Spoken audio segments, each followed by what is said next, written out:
Bonjour, septième vidéo de cette série posée ici, donc septième vidéo, il y en aura encore deux autres petites derrière, juste un complément, elles seront un peu moins importantes aussi, une vidéo ici un petit peu plus légère et facile que la précédente, qu'il fallait absolument poser aussi sur cette chaîne pour moi. Vous savez que je ne réfléchis pas quand j'ai un sujet qui me passe par la tête. Voilà, il faut que je l'enregistre, il faut que je vous en parle et que je vous passe le message. Et cette série de vidéos est aussi là pour ça, même si ça n'est pas dans ces vidéos les sujets que je préfère aussi aborder avec vous sur cette chaîne. Je préfère bien sûr aussi largement tout ce qui est la communication entre les jumeaux, les ressentis, les connexions énergétiques, faire circuler l'énergie en soi, réaliser son union intérieure pour réaliser la réunion à l'extérieur avec son autre, bien sûr. Ce sont mes sujets privilégiés aussi. Et pourtant, cette série de vidéos avec cette septième ici et les 6 précédentes sont importantes quand même pour moi à poser ici dans le cadre de notre sujet, parce que ça en fait partie et ça en fait pleinement partie, surtout le sujet du faux jumeau, la fausse jumelle et de la perversion narcissique, donc de ces relations très toxiques que l'on peut parfois confondre sous certains aspects si on n'a pas tous les éléments avec la relation flamme jumelle, et si effectivement, comme on va l'aborder ici, parfois la relation flamme jumelle est dépeinte, décrite sous des aspects qu'elle n'est pas vraiment, voire pas du tout. Ici par exemple, une romance hollywoodienne, est-ce une romance hollywoodienne, la relation flamme jumelle? Alors je sais pertinemment, voilà, que principalement la plupart d'entre vous ici, vous avez bien sûr la réponse à cette question. Est-ce que la relation flamme jumelle est une romance hollywoodienne avec le cliché que ça évoque? Mais il y a parfois eu, au long du temps, au long des blogs et des chaînes vidéo, plus par le passé qu'aujourd'hui, mais il y aurait peut-être encore certaines et certains sur la toile qui fassent la confusion ou même proposent d'accompagner certaines personnes dans cette relation en la présentant plus ou moins comme une rencontre entre le prince charmant et la princesse charmante, et qui présente cette rencontre flamme jumelle de la sorte, en étant voilà, vraiment dans le cliché. Ils se rencontrèrent, ils eurent un coup de foudre mutuel l'un pour l'autre. Monsieur demanda la main de madame sous son balcon avec des violonistes, et ils vécurent heureux et eurent beaucoup d'enfants ensemble. Donc vraiment la rencontre du prince charmant et de la princesse, tout aussi charmante, bien sûr. Pas que on ne puisse pas, bien sûr, être dans les violons et la tendresse et beaucoup de manifestations de l'amour quand la réunion est faite, bien sûr, et quand on a notre jumeau ou notre jumelle qui est là à côté et qui a fait tout son parcours aussi. Mais ça ne se résume vraiment pas à ça, et on va voir pourquoi, en quoi ce cliché de romance hollywoodienne, à laquelle nous avons pu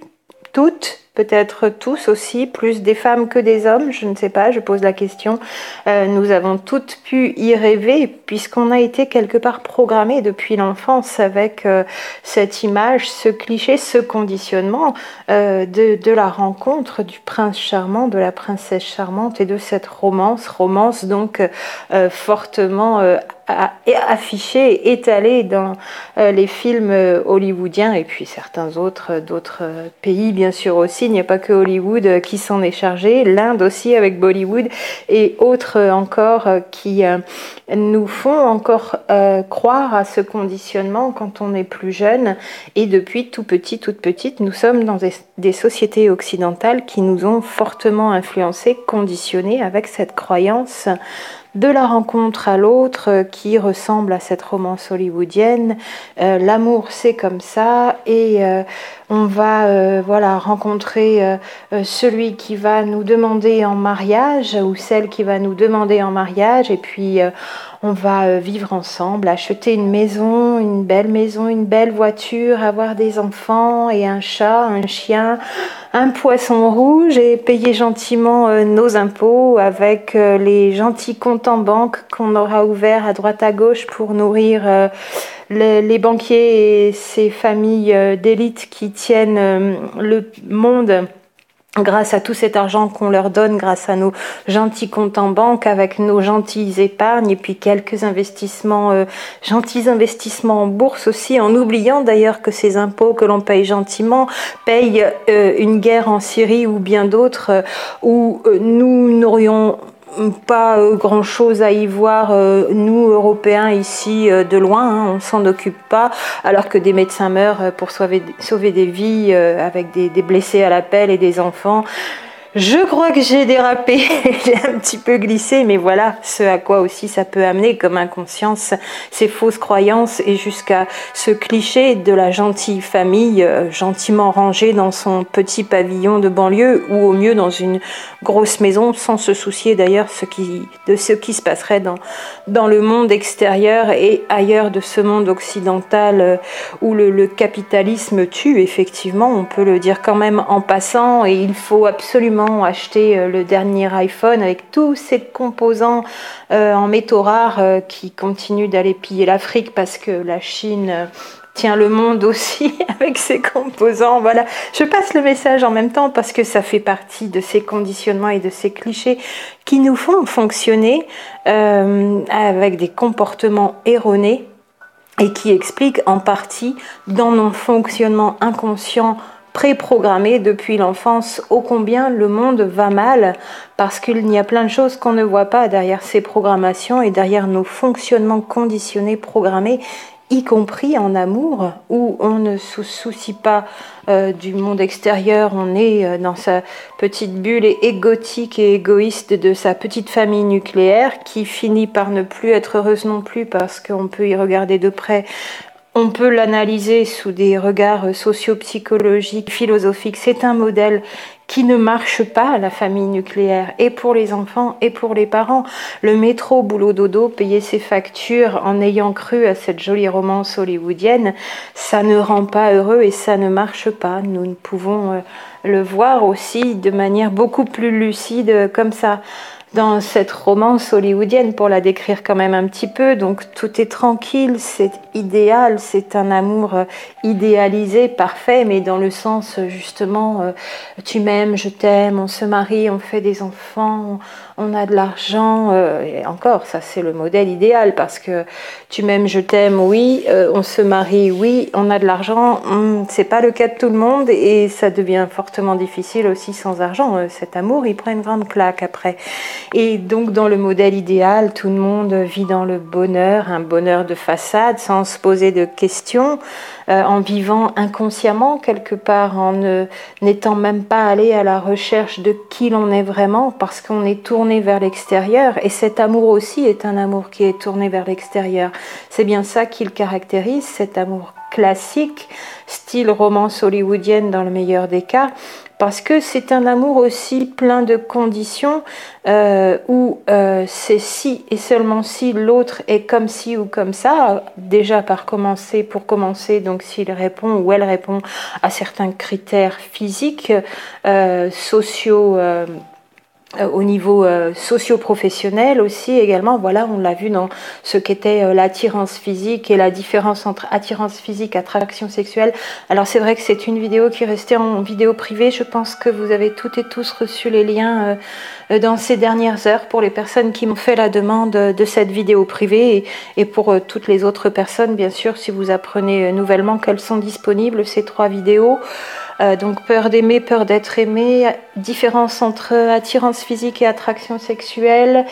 Et la 3e, ça y est, je l'ai oublié. Il y en a une 3e aussi qui est en accès privé sur demande, donc toujours à l'adresse mail fj comme flamme jumelle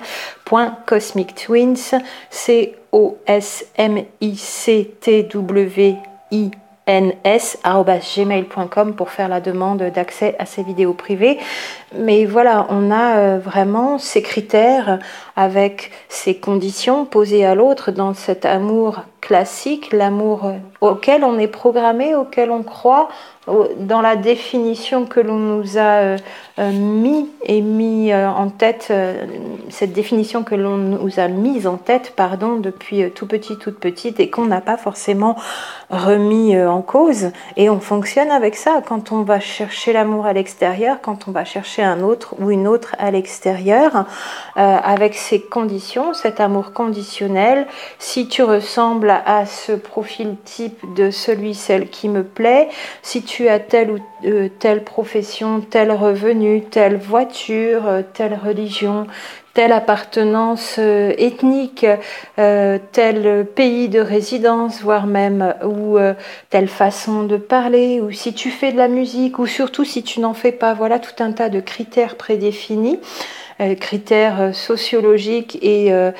psychologiques qui font que l'autre doit correspondre à ces critères. Amour, on ne peut plus conditionnel déjà. Non seulement on va chercher à l'extérieur l'amour d'un autre pour que cet autre nous donne cet amour, plutôt que d'aller chercher l'amour à l'intérieur et de se le donner soi-même à soi-même d'abord et d'aller par là même aussi à la recherche de quelque chose de plus grand dans cet amour et de l'amour divin, l'amour inconditionnel, l'amour de tout ce qui est, l'amour de soi-même mais aussi de tout ce qui est à l'extérieur en projection, toutes ces projections de nous-mêmes que nous projetons à l'extérieur. D'ailleurs, ici c'est un amour conditionnel. Dans cette romance hollywoodienne type, cliché, idéale, parfaite, et on attend aussi donc l'amour de l'autre, on attend de l'autre qu'il ou elle ramène de l'argent pour la belle voiture, pour la maison, pour les enfants, toujours qu'il ou elle donc soit aussi en bonne santé, et puis soit habillé comme ceci ou comme cela, soit présentable, notamment dans l'image donnée à l'extérieur, à commencer par l'image donnée auprès des voisins et des amis tout d'abord, et puis faire bonne figure, de manière très inconsciente, bien sûr, ça n'est pas autant prononcé et affiché, et pourtant on fonctionne avec ces programmations, plus ou moins, selon les personnes, les individus, mais on a quand même ces programmations quand on veut bien y regarder à l'intérieur de nous. Et quand on les découvre, on sourit, parce qu'on se dit, oui, c'est vrai, cet autre, j'en avais dressé un portrait idéal, avec plein de conditions auxquelles il devait répondre et correspondre, et c'est un amour extrêmement conditionnel dans cet amour que l'on attend de l'extérieur d'un autre qui est prédéfini, et dans ce cliché de romance hollywoodienne, toujours un amour BSTR, d'ailleurs on pourrait l'appeler BSTR, bien sous tout rapport, mais un amour qui finit par s'endormir sur lui-même, qui finit par s'éteindre même au long des années, donc qui ne dure pas longtemps. Après la rencontre, le coup de foudre, c'était merveilleux, cet autre correspondait exactement à ce que l'on attendait, à ce que l'on avait dressé comme portrait dans sa tête, à ce qu'on en imaginait depuis toute jeune, tout jeune. Et puis voilà, ça a été une belle histoire. Et puis le métro, boulot, dodo et tous ces critères extérieurs qui ne nourrissent pas cet amour parce que ça vient de l'extérieur et on attend tout de l'extérieur. Et puis le quotidien de la vie a raison de tout cela, et cet amour finit par s'éteindre, y compris et surtout avec l'âge, parce que cet amour pouvait être tout d'abord et principalement basé sur l'apparence physique, la beauté physique que l'on perd plus ou moins avec l'âge, la santé que l'on perd aussi plus ou moins avec l'âge. Que devient cet amour avec ces nouvelles dispositions que les beaux amoureux jeunes et en pleine santé affichaient au départ? Est-ce que c'est un amour qui peut résister au temps, cet amour type romance hollywoodienne? La question est posée, bien sûr. C'est difficile, c'est un amour qui bien souvent ne résiste pas au temps, sauf dans de rares cas, bien sûr. C'est beaux couples que l'on voit quand même vieillir ensemble, peut-être des couples de flammes jumelles, comme disent certains, je ne sais pas, avoir pareil à chaque fois dans chacune des histoires, la raison qui fait que ces deux amoureux, ces deux amants sont toujours là, même à 80-90 ans, avec une flamme aussi vive et aussi allumée qu'au départ, mais parce que donc souvent cet amour ne résiste pas au temps, parce qu'il reste conditionnel et superficiel, comme on vient de le voir rapidement. C'est parfois même un amour complètement conventionnel, très étriqué dans des critères extrêmement restreints, voire même tout simplement un amour contractuel, contrat de mariage aidant aussi. Ce n'est donc vraiment pas, résolument pas un amour vrai pour moi, cette romance hollywoodienne, tout ce que l'on met comme définition derrière ce cliché de la romance hollywoodienne, et présenter la relation flamme jumelle comme un beau prince charmant qui va rencontrer sa belle princesse charmante dans ce cliché hollywoodien, c'est totalement erroné et totalement là aussi à côté de ce qu'est réellement l'amour flamme jumelle. Il est fondé, encore une fois, cet amour donc sur des critères et des critères extérieurs et des exigences égotiques, des conditions. Et il n'a pas forcément eu ou rarement, il n'y a pas forcément eu ou rarement eu, sauf si la vie y a poussé l'un des deux individus dans le couple, voire même les deux, mais en général, il n'y a pas eu de recherche de transformation intérieure de soi-même, il n'y a pas eu souhait, envie, démarche d'aller chercher d'abord l'équilibre de ces polarités yin-yang, pour en reparler à l'intérieur de soi, d'aller chercher, on pourrait le dire comme ça, son propre prince charmant pour une femme ou quelqu'un qui se sent femme, d'aller chercher son propre prince charmant à l'intérieur de soi, ou si on est homme, ou si on se sent homme, peu importe le sexe de naissance, d'aller chercher là aussi à l'intérieur de soi sa propre princesse charmante, et de là aller trouver l'amour en soi, pour d'abord avoir l'amour de soi, pour ne plus être en attente d'un amour extérieur comme condition à une romance, à un couple, à un duo d'amour qui serait là vraiment dans une codépendance qui ne reflète pas du tout la relation flamme jumelle, puisqu'on se libère de toutes les dépendances et de toutes les codépendances. Il y a aussi recherche de l'union intérieure, de l'équilibre de ces polarités, et surtout, le plus difficile à faire peut-être encore, d'aller trouver l'amour de soi en allant à la rencontre de soi à l'intérieur, dans un processus de transformation complet à l'intérieur de soi. C'est ça la relation flamme jumelle avant tout, l'union intérieure pour réaliser la réunion avec son autre à l'extérieur. Et là aussi, donc, pour revenir à la romance hollywoodienne, dans cet amour cliché, programmé dans notre inconscient depuis toute petite, tout petit, par le conditionnement donc du monde moderne dans lequel on vit, on cherche donc, pour le redire, l'amour à l'extérieur sans être allé en démarche par rapport à toutes ces réalisations de transformation de soi, d'union intérieure, d'équilibrage de ces polarités et d'amour de soi, la seule possibilité d'être vraiment en amour avec l'autre et non pas en demande d'amour de la part de l'autre, amour extérieur, sans s'être soi-même déjà donné cet amour que l'on a besoin d'avoir pour soi-même. Et c'est bien là toute la transformation qui a lieu dans la relation flamme jumelle, celle qu'elle nous propose et celle qu'elle nous offre de réaliser avant tout. Union intérieure, amour de soi, équilibre entre ces polarités yin et yang avant toute autre chose avec un autre à l'extérieur. C'est vraiment loin, loin de ce cliché romance hollywoodienne.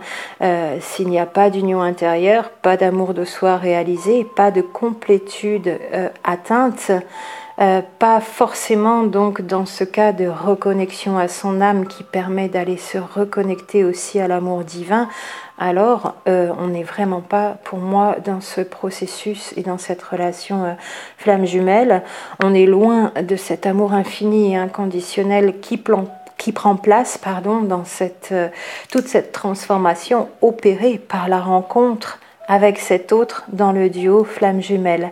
Je vais donc terminer juste après celle-ci, cette série avec juste 2 autres petites vidéos. Ça fera donc 9 vidéos au total avec 2 sujets que je souhaitais quand même aborder avec vous, même si ça c'est un petit peu encore en marge de notre processus de transformation ici dans la relation flamme jumelle, mais je souhaitais en parler. Donc 2 sujets, un sur la sexualité, asexualité avec le A devant, hein, donc la non-sexualité dans le couple et l'amitié spirituelle des flammes jumelles, donc avant même d'être une union. Je vous retrouve pour ces deux petites vidéos, dernière vidéo de cette série sur les éléments de ce qu'est et ce que n'est pas la relation flamme jumelle. À tout bientôt.